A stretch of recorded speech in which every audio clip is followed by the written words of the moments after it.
Саламатсыздар оқушылар. Бүгінгі сабағымыздың тақырыбы геологиядағы антропогендік факторлар. Оқу мақсатымыз, яғни 13.2.6 ғаламдық экологиялық проблемалардың пайда болу механизмін түсіндіру. Сабақтың мақсаты экологиялық проблеманың пайда болу механизмін түсіндіреміз.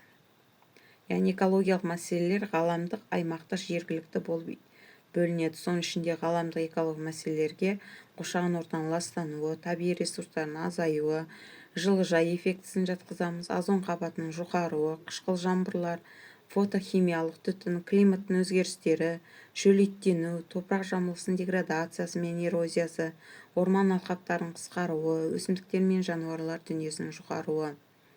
Ең лас өнеркәсіп саласы осы тау-кен және құрылыс материалдар өндіру, энергетика, әсіресе ЖЭС, қара және түсті металлургия, мұнай өндіру мен өңдеу, химия өнеркәсібі, целлюлоза, қағаз өндірісін, тамақ өнеркәсібін жатқызамыз.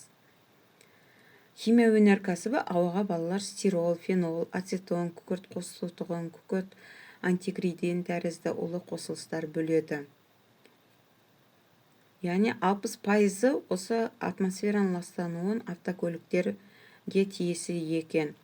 Яғни қара қошқыл фотохимиялық тұман тұмшаның түзілуіне тікелей әсер ететін осы автокөліктен шыққан түтіндер. Біріккен ұлттар ұйымының ғаламдық экологиялық мониторинг жүйесінің мәліметтеріне қарағанда, өзендердің ластануын арттыруда нитраттармен, фосфаттармен және пестицидтермен, қалдық сулармен ластанады екен. Қазір сендерге жеке тапсырма беріледі. Балалар, бірінші тапсырмамыз, яғни суретті сөйлет әдісі арқылы. Яғни сендер осы дескрипторға қарап отырып, Сахалин мен Аралды салыстырып, салдарын анықтап, ұқсастықтарын айқындайсыңдар. Жалпы бал 3. Енді екінші тапсырма, жеке тапсырма бұда. Мәтінмен жұмыс жүргіземіз. Озон қабатының жұқаруы қай жылы қай станцияда жұқарғанын анықтайсыңдар. Озон қабатының жұқаруы туралы алғашқы мақала қай жылы шықты. Озон қабатының жұқару молекулалары не себепті көктемде жұқару жүреді. Дескриптор, яғни ауа сапасы мониторинг жүргізеді. Жалпы бал 3 бал. Ендігі тағы бір тапсырмамыз бар. Үшінші тапсырмада жеке тапсырма. Сен маған, мен саған әдіс арқылы, яғни тақырыпқа қатысты сұрақтар дайындаймыз. Дескрипторға қараймыз, ғаламдық проблемаға қатысты сұрақтар қойылу керек.